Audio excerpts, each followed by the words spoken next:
Shalom Aleichem, everyone. It is Erev Shabbos Parshat Vayishlach. I just got back from the States earlier this week, and it was a special thrill to be able to see so many alumni over my trip. It was really, that was the highlight of my trip. Got stuck in some very serious snow on Thursday afternoon, but again, I was able to spend a lot of time with a lot of different alumni, and certainly a very big highlight of my trip. So we hear in Parshas Vayishlach, we hear about the confrontation of Yaakov with Esav, and then the midnight battle of Yaakov with Saro Shel Esav. And after all of this transpires, we are told in Perek Lamed Gimel Pasuk Yud Zayin, Vayakov Nasa Sukkosa. Yaakov travels to a place called Sukkos, Vayiven Lo Bayis. He builds a home, Lemikneu Asa Sukkot, for his cattle he builds Sukkot. He names the place Sukkot, and then we're told Vayavo Yaakov Shalem Ir Shechem. And Yaakov comes to Shechem as a person who has Shlemut. He is Shalem Begufo, he is physically healthy, Shalem B'mamono, he is financially healthy, and Shalem B'toraso, and he is spiritually healthy. Everything seems to be good for Yaakov Avinu, and then the pasuk closes, Vayichan es Pnei Ha'ir.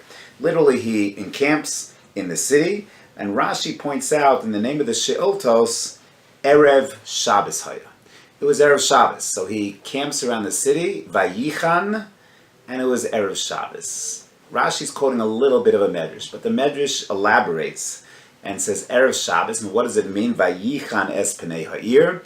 So Yaakov set up on Erev Shabbos, he set up what is known as an Eruv Tchumen. He set up a boundary around his encampment, which enables, Eruv Tchumen enables a person to carry in that area, not only carry, but to walk in that area over the course of Shabbos. And it's very interesting. There's a Gemara Maseches Yuma, on or around Daf Chav Ches in Maseches Yuma, where the Gemara says that Chazal teach us that the Avos, in particular Avram Avinu, kept Kol HaTorah Kula even before Matan Torah. They kept the entire Torah.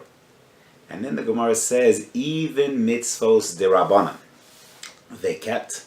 And by Avram Avinu, it identifies, the Gemara does, a mitzvah, a specific mitzvah derabanan. He kept the mitzvah of Eruv Tavshilin. And now by Yaakov we have a medrash that identifies Vayichan es Pnei Ha'ir. He encamped Erev Shabbos Haya, and he constructed Eruv Tchumen, which is very interesting. Is that we're told that the Avos kept Kol HaTorah Kula, even mitzvos derabanan, and by Avram we identify the mitzvah of Erev Tavshilin, that he set up an Erev enabling him to cook from Yom Tov to Shabbos. And Yaakov sets up Eruv Tchumen, allowing him to walk in a certain area over the course of Shabbos. What's the fixation with Eruvin? So there's a beautiful comment by the Meshech Chachma, which I think is very striking. He says that Chazal are telling us, yes, the Avos kept Kol HaTorah Kula, even mitzvahs d'Rabbanan, but identify specific mitzvahs because they capture the midah of each of the Avos. So why does do Chazal emphasize Erev Tavshilin when it comes to Avram Avinu?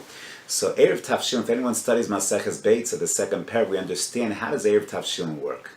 You're really not allowed to cook from a Yom Tov to a Shabbos, certainly not from a Shabbos to a Yom Tov.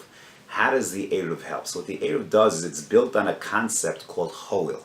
Hoil umikloi orchim chazile. Since orchim might come today on Yom Tov, and even though I'm really cooking for tomorrow's Shabbos, but since Orchim, visitors might come today, so there's in the back of my mind a latent awareness that this cooking could be used for today. So it's not purely cooking for Shabbos, it is partially a cooking for today, Yom Tov, and that allows me with the Eruv to go ahead and use this food tomorrow.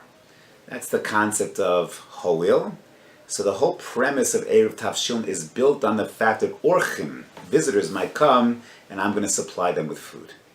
You see, that captures the essence of who Avram was.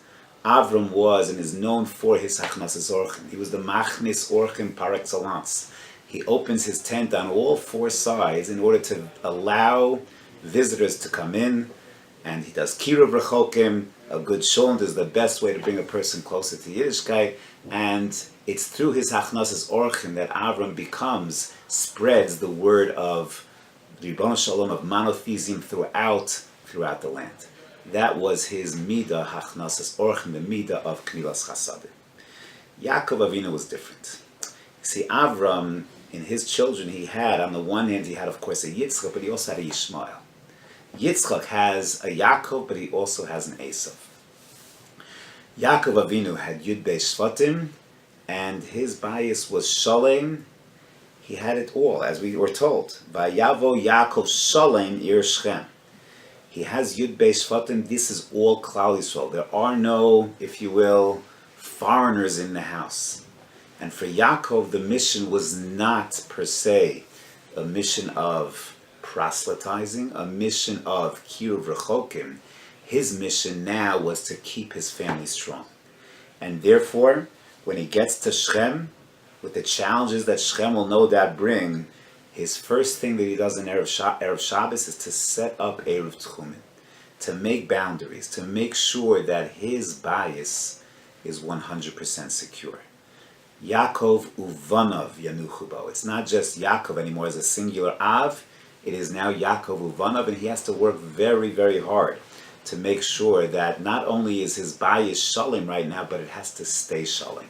And sometimes we have to go into an Avram Avinu mode, where we go out and we're involved in Kiruv Rechokim and helping other people in a very, very significant way. And sometimes we have to set up Tchumen.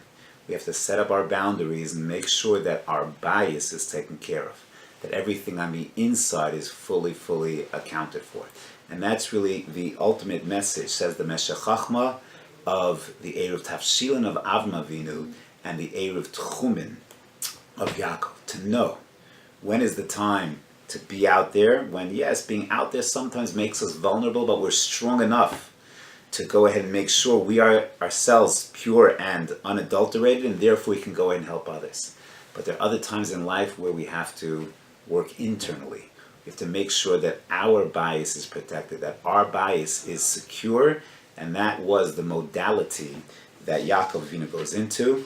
And that, says the Meshech Chacham, is this message of Vayichan es Pnei Ha'ir, is to set up those tchumen, set up those boundaries, knowing those boundaries, knowing where I can traverse and where it's just too risky, it's just too dangerous. And that's the subtle message that we have in our generation, very challenging generation that we live in, but to know where we should set our boundaries to make sure that we and our families are always secure.